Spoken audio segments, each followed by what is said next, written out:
Now, this is awesome. So Jeremy O'Kane is about to talk to us with Tales from a Vision Impaired HSC student. Now, Jeremy has just completed year 11.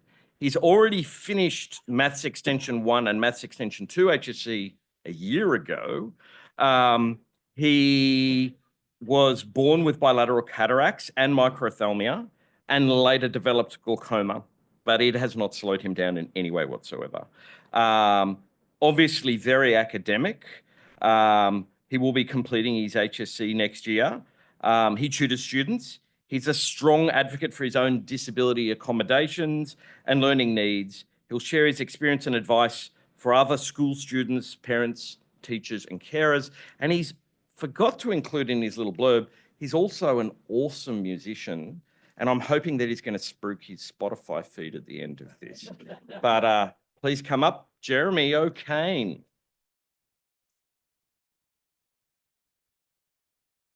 Hi, everyone. My name is Jeremy O'Kane. I'm 17, and I've been a patient of Dr. John, as I've been calling him for years, since as long as I can remember. I was born with bilateral cataracts and microphthalmia, and also developed glaucoma when I was at a very young age. I'm classified as low vision. Currently, I am undergoing the HSC, and I feel honored to be invited to share some of my experiences with you all today.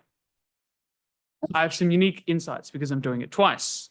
I did my Math HSC in 2023 for Extension 1 and Extension 2, and I'm doing my remaining units now to sit the actual HSC next year. This way, I can speak to 3 going on 4 years of HSC provisions. I've put together this little talk to share some tips and tricks I think others with visual disabilities may find to be useful. I'll be encouraging you essentially to accept help from the people and support structures around you, but also to stand on your own feet and be a self-advocate. Be prepared, like really prepared, way ahead of time. And most of all, expect the unexpected. I study in a Catholic system, and I know that there are some differences between different schooling systems, but I also expect there are likely a lot of similarities. Ever since I started kindergarten, my parents, and often me, met with the school to discuss my needs and to develop a formal individual education plan, IEP, to get everyone on the same page. In these early days, this included things like sitting up in the front of the classroom and being allowed to get up and move whenever I couldn't see something, having the blinds shut to avoid glare, and having large print versions of handouts made specially for me. I was lucky that my preschool actually had an inclusion support staff member already, who was there to make sure that I felt like I belonged and that I made friends. Interestingly enough, this person, her name is Haley, also introduced me to the piano, which I love even 13 years later. Just goes to show the kind of awesome people who decide to help those with disabilities. I remember when I first started primary school how hard I found it at recess and lunch because all of the other kids were playing handball and I just couldn't see the ball. I really wanted to join, but I couldn't see the ball. The school saw my challenges, and I think they saw it as an opportunity to build character in everyone. And I was lucky that the kids in my grade would be really kind and give me a few extra goes and whenever I needed them, so I could be included. Mind you, this was far more than I could have expected, and I was super duper grateful. Eventually, what happened was we actually special ordered extra big handballs, special for my vision, which, to be honest, probably made the game even more fun. And it made it possible for me to see the balls because of their size now. Overall, my primary school was a good scene for people like me with disabilities. We even organized a support person, Fiona, with the school to help make sure that the environment was safe, as well as highlight some of the resources that I could use to help out with everyday tasks.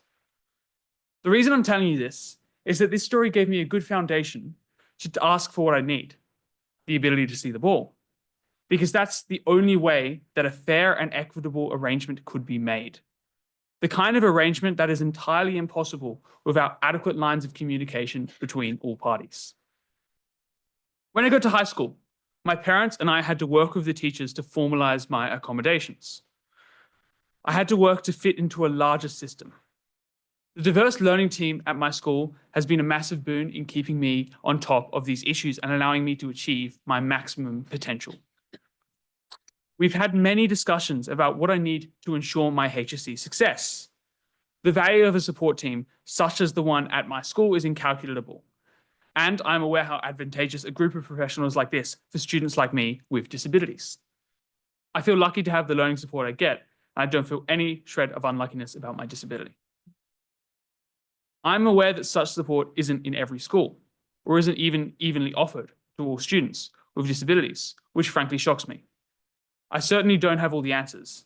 I will say, though, that sometimes the saying, the squeaky wheel gets the oil, is worth remembering. If you need something, speak up. Don't expect people to think of it for you. Don't feel like you're being annoying. Don't be embarrassed. Be confident and back yourself.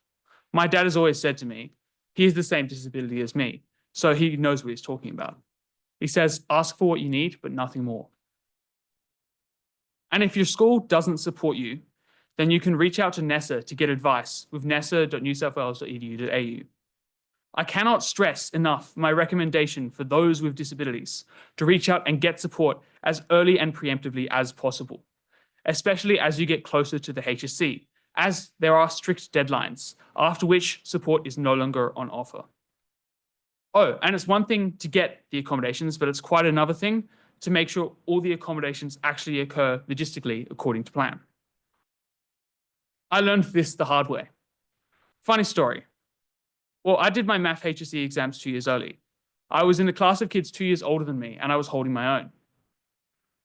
I was pumped for my first HSC assessment, and I'd worked very hard to achieve and prepare for it. I was most certainly not going to underestimate my first HSC exam. I turned up to the exam, super excited. I started the 3-hour test, tearing through it, eye of the tiger thumping a staccato rhythm in my brain, solving each question with relative ease. Wow, I said to myself, I'm absolutely smashing this. The paper felt so easy, not at all what I was expecting, considering the hellish 2021 paper I'd done for practice the night prior. Almost like it was a little too easy.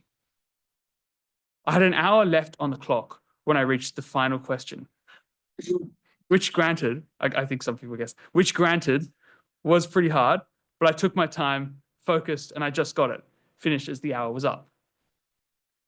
Returning to the classroom, buoyed by success, positively giddy with how awesome I felt I'd done. I felt like nothing could take me down from the incredible high of success. I was talking to this other guy, Jordan, very smart guy, about some of the questions in the exam. At this point, I think I began to realize something was a little off, because when he mentioned how hard the circle problem was, I had literally no clue what he was talking about. As it turns out, whoever had prepared the assessment versions of the test had messed up on the photocopying. Some of it was single-sided, some was double-sided, some pages had been duplicated, and on some of those duplicated pages, there were pages I did not see behind them. I ended up missing a page or two because of this confusion. It was a mistake, and I don't really consider anyone at fault for it, especially considering it all got resolved in the end. But I was devastated all the same. The errors had caused me undue stress and worry and meant I had to accept an estimate for my first task. That's when the task is stricken from affecting your average, which meant that countless hours I had spent studying for that test were essentially for naught. This wasn't the last time something like this has happened, mind you. Later in the trial for math assessments, which were organized and printed by a third party, not our school, 2 questions of mine were rendered unsolvable just because of formatting issues in the math equations, being mistranslated to large print. So for anyone in the audience who needs large print, these 2 separate incidents make me think this may be a common problem for that kind of accommodation. I'd watch out for that and maybe ask for the prints to be double-checked against the originals. For certain, that's what I'm going to be doing from now on. This second case didn't end up nearly as badly, as I just requested a stop on the clock, and the issues were corrected post-haste by my math teacher. I had to know I was entitled to ask that, though. This wasn't necessarily my greatest exam experience, but ultimately, it gave me a newfound appreciation for the teachers and my parents who helped me manage this challenge to get the whole thing sorted out. It also helped me figure out for myself how to help me manage such issues in the future. The other key lesson I had from this is that I probably didn't have enough exam environment experience with my particular provisions before the test. If an issue like this were going to happen, let me just say I would much prefer it to happen when they didn't actually count towards your ATAR. Murphy's Law, everything that can go wrong will go wrong, seems to apply especially in these kind of situations. Without testing these kind of important processes beforehand, there is no way to ensure that it will be stress-free when these processes actually matter. I mean, there's always risk, but at least a few practice run-throughs can massively reduce them. Of course, my dad had an entirely different experience than what I did when he was at his school. As I said, he was born with the same eye condition I have, although his vision is a little worse than mine, one of the benefits of being born in the 21st century of medicine. He was also an avid math nerd himself, and not to brag, but he was knocking it out of the park back in his day. Sadly, some of the parents of other kids didn't want him in the top class for some mysterious reason. They seemed to be under the impression that he would hold their kids back somehow because of his disability. Hell am I glad I've never experienced anything like that. I'm not embarrassed to say that I am doing really good at school. I came first in Extension 1 and Extension 2 math in class full of students 2 years older than me. I still have a lot of work to do, not just for the HSC, because ultimately that is just a number. I'm working hard because I really enjoy the challenges. I want to see what I can achieve. Ultimately, the HSC is just a number. It feels better if that number is higher, but it really doesn't necessarily matter. To make sure that number is as high as possible, though, the aim of students, teachers, and parents, in most cases, it requires a little extra preparation on everyone's part for people with disabilities. Students need to take responsibility for communicating their needs. Parents can help advocate for them, and teachers work hard to meet those needs in a chaotic school environment. So the field is somewhat level. The fact is, as long as everyone genuinely works towards this common interest, and it is a common interest, and with a few practice runs in year 10 and 11, a lot of the problems of visual disability suddenly disappear. As long as everyone works together towards the common aim, for the most part, everything will end up all right. A big thank you to the organizers for making today happen. It's so great to have a place to share experiences and ideas.